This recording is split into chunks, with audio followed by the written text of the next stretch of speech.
હવે ભગવાન કૃષ્ણ ગોપીઓના ઘરમાં ચોરી કરે છે. મને એવું લાગે આ કથામાં કે ભગવાન ચોર ના હોઈ શકે, ભગવાન ક્યારેય ચોરી ના કરે, પરંતુ મટકાની ચોરી એટલે શું, માખણની ચોરી એટલે શું? ભગવાન આ શરીરમાંથી મનરૂપી મટકાની ચોરી કરે છે. ભગવાન ક્યારેય ચોર હોય જ ના શકે સાહેબ. હવે ભગવાન કૃષ્ણ એક નાનું મંડળ બનાવે છે. ભગવાન કૃષ્ણ માખણ મનરૂપી માટલામાં માખણ રહેલું છે. માખણનો અર્થ થાય પ્રેમ. મનરૂપી માટલામાંથી ભગવાન પ્રેમરૂપી માખણની ચોરી કરે છે. ભગવાનને એક જ વસ્તુ ગમે છે, એનું નામ છે પ્રેમ. પણ પ્રેમ કેવો હોય સાહેબ? પ્રેમ નગર મત જાના હે મુસાફિર, પ્રેમ નગર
ભગવાન પ્રેમ રૂપી મનરૂપી મટકામાંથી ભગવાન પ્રેમ રૂપી માખણની ચોરી કરે છે. કારણ માખણને પ્રેમની ઉપમા શા માટે આપી છે? તમારા ઘરે દૂધ હોય ને, તમે ખાવ તો એમાં તમને માખણનો સ્વાદ નહીં આવે, એમાં તમને છાશનો પણ સ્વાદ નહીં આવે, ઘીનો પણ સ્વાદ નહીં આવે. પણ એને મિક્સ કરી બહુ ગામડી ભાષામાં એનું મેળવણ નાખી અને પછી એને વલોવો તમે. એમ ગોપ્યું પોતાનું મન ભગવાન કૃષ્ણમાં સમર્પિત છે. એટલે ગાવામાં આવે છે, ઘમર ઘમર મારું વલોણું ગાજે, શ્યામ આવીને મારી મટકી ફોડે. ઘમર મારું વલોણું ગાજે, શ્યામ આવીને મારી મટકી ફોડે.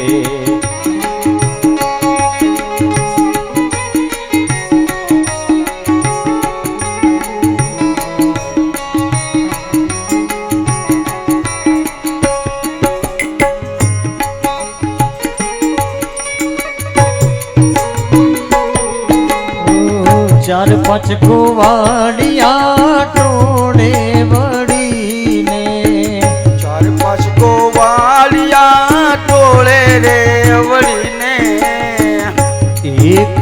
જાને કાંધે ચડીને કભી જાને કાંધે ચડીને મટુકી મોરલી મારે મારો શ્યામ શ્યામ આવીને મારી મટુકી ફોડે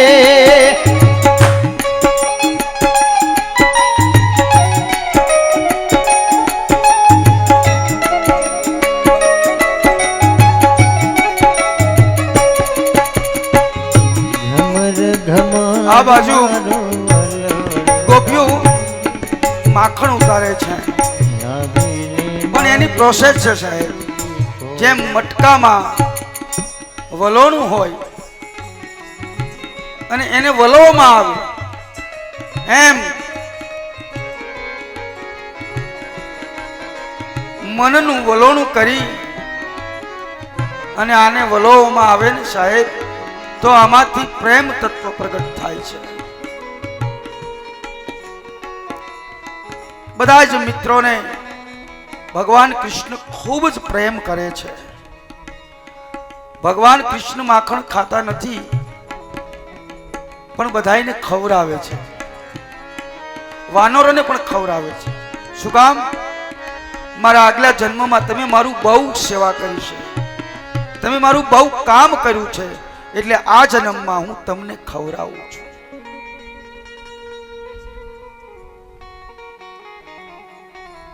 ગોપીઓ માં યશોદાને ફરિયાદ કરે છે, માં કઈ હા તારો કાનો અમારે ત્યાં માખણની ચોરી કરે છે.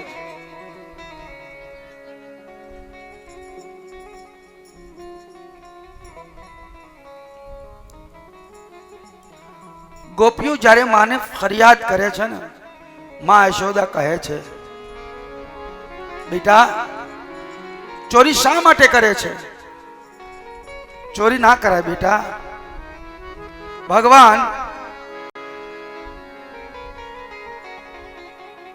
માને કહે છે કે માં મેં ચોરી નથી કરી, માં મેં માખણની ચોરી નથી કરી. આજ ભગવાન કૃષ્ણ માને કહી રહ્યા છે કે મેં માખણની ચોરી નથી કરી. તો કૃષ્ણ શું કહેવા માંગે છે સાહેબ? કૃષ્ણનો સાર એ છે કે માં હું તો ગોપીના અભિમાનની ચોરી કરું છું, હું તો ગોપીના અભિમાનને ચુરાવું છું. માં મેં માખણની ચોરી નથી કરી.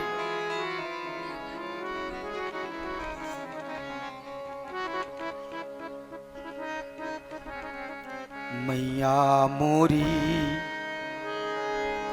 मैं नहीं माखन खायो, मैया मोरी मैं नहीं माखन खायो, मैं नहीं माखन खायो.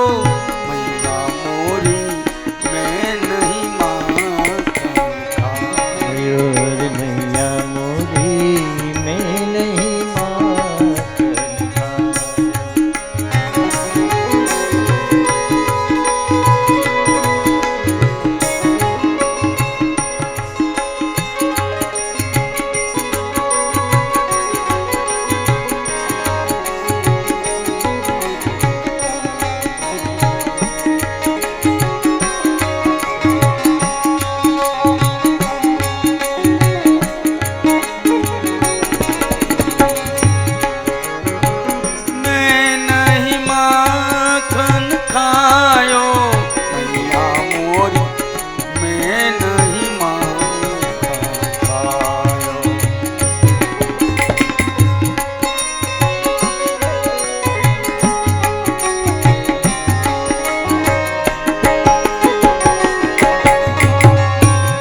भगवान कृष्ण माने कहे कि माँ है मैया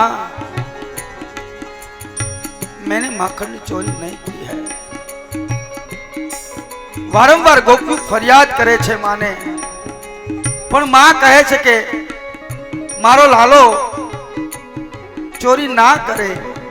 तो एक गोपी माने कहे छे कि माँ काई वांधो नहीं, हवे तो तारा लाला ने चोरी करता પકડી અને પછી તારી પાસે લાવીશ. એક દિવસ આખું મંડળ કોઈ ગોપીને ત્યાં ચોરી કરવા જાય છે. એટલે બીજા ગોવાળો કનૈયાને કહે છે, કાના જો પેલી ગોપી આવે છે. કનૈયો કહે છે, આવવા દે ને.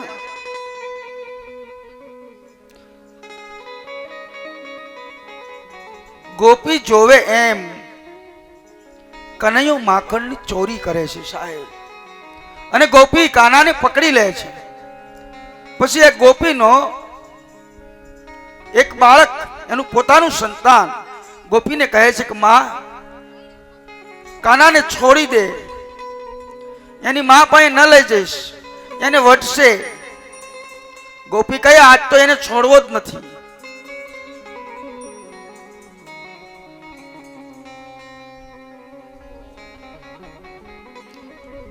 મજબૂતથી કાનાનો હાથ પકડ્યો છે.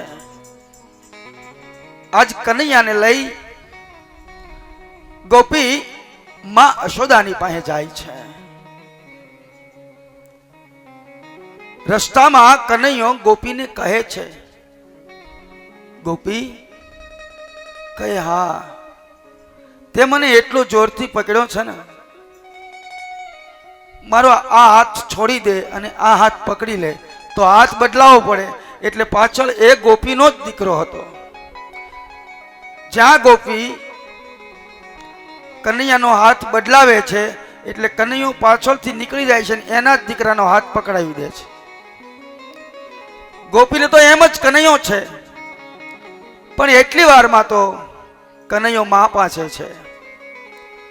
ગોપી તો જલ્દી જલ્દી દ્વાર ઉપર ગઈ છે ને માં અશોદાને બોલાવે છે, મૈયા, ઓ મૈયા. કહે, હા, જો આજે હું તારા કાનાને, તારા લાલાને ચોરી કરતા મારા હાથે પકડીને લાવી છું. માં અશોદા બહાર નીકળે છે, જોયે છે. અરે ખેલી, અરે ગાંડી, અરે ગોપી, આ તું જોતો ખરી, મારો કનૈયો છે કે કોઈ બીજું? ગોપી જોવે છે તો પોતાનું બાળક છે, પોતાનો કનૈયો છે. ગોપી વિચાર કરે છે કે મેં મારી હાથે પકડ્યો છે, કનૈયો ક્યારે છટકી ગયો? સાહેબ, કહેવાનો અર્થ એ છે કે તમારામાં અભિમાન હશે તો મારો ઈશ્વર ક્યારેય તમને પકડાશે નહીં. ગોપીને અભિમાન હતું કે મેં ઈશ્વરને પકડ્યા છે, મેં કનૈયાને પકડ્યો છે. અભિમાનમાં ઈશ્વર ક્યારેય પકડાતો નથી. આજ કનૈયાને માં ઘીરે ખાંડણિયાની હારે બાંધી દે છે. વારંવાર કનૈયાની ચોરીની ફરિયાદ. કનૈયાને આજ દોરડું લઈ અને કનૈયાને બાંધે છે, પણ જેટલું દોરડું ગોતે એટલું ટૂંકું પડે છે. માં લાકડી લઈને દોડે છે કનૈયાને પકડવા. કનૈયો હાથમાં નથી આવતો. અભિમાન રૂપી લાકડી જ્યાં સુધી આપણા હાથમાં હોય છે ને ત્યાં સુધી કનૈયો હાથમાં નહીં આવે. પણ જ્યારે માએ લાકડી છોડી દીધી અને પાછળ દોડતા આમ જ્યારે સન્મુખ થયા ને ત્યારે કનૈયો પકડાણો છે સાહેબ. માં યશોદાએ કનૈયાને પકડ્યો છે. એમ મારે ને તમારે બહિર્મુખ છીએ ત્યાં સુધી કનૈયો નહીં પકડાય સાહેબ. મારે અને તમારે અંતર્મુખ થવું પડશે ત્યારે કનૈયો પકડાય છે. એટલો સરળ નથી કે મારો કનૈયો એક સેકન્ડમાં તમને હાથમાં આવી જાય. જ્યાં સુધી બહિર્મુખ આ જીવ છે ત્યાં સુધી ઈશ્વર પકડાતો નથી. પણ જ્યારે આપણી દ્રષ્ટિ અંતર્મુખ થશે એટલે કનૈયો પકડાશે સાહેબ. આજે માએ કનૈયાને પકડ્યો તો છે, ખાંડણીયાની સાથે બાંધે છે, કેટલા દોરડા ભેગા કરે છે, પણ હજુ કનૈયો બંધાતો નથી. પણ આખીરમાં એ કનૈયાને ખાંડણીયા સાથે એટલા માટે બાંધી શક્યા છે, માં અશોદાનો પ્રેમ કનૈયાને બાંધી શકે સાહેબ. મારો અને તમારો પ્રેમ ઈશ્વરને બાંધી શકે. મારો ને તમારો પ્રેમ સત્ય હશે, મારા અને તમારા પ્રેમમાં કરુણા હશે, તો હું અને તમે બધા ઈશ્વરને બાંધી શકશું સાહેબ. સત્ય વિના, પ્રેમ વિના, કરુણા વિના સાહેબ ઈશ્વર બંધાતો નથી. અભિમાનમાં ક્યારેય કનૈયો કોઈથી બંધાણો પણ નથી. આ દેશમાં જે મહાપુરુષો થયા ને એને અંદર પ્રેમ હતો, સત્ય હતું, કરુણા હતી, એટલે ઈશ્વરને વારંવાર આવવું પડ્યું છે સાહેબ. ઈશ્વર પ્રત્યે તમારો પ્રેમ વધશે, પરમાત્મા તરફ તમારી કરુણા વધશે, ઈશ્વર તરફ સત્ય મારું તમારું વધશે સાહેબ. ત્યારે તમારો બંધાયો ઈશ્વર બંધાઈ જશે. જેટલો હું અને તમે આપણા સંતાનને પ્રેમ કરીએ છીએ, આપણી સંપત્તિને પ્રેમ કરીએ છીએ, આપણા પતિને પ્રેમ કરીએ છીએ, એથી અધિક અધિક પ્રેમ જો તમે પરમાત્માને કરશો તો એ ચોક્કસ બંધાઈ જશે સાહેબ.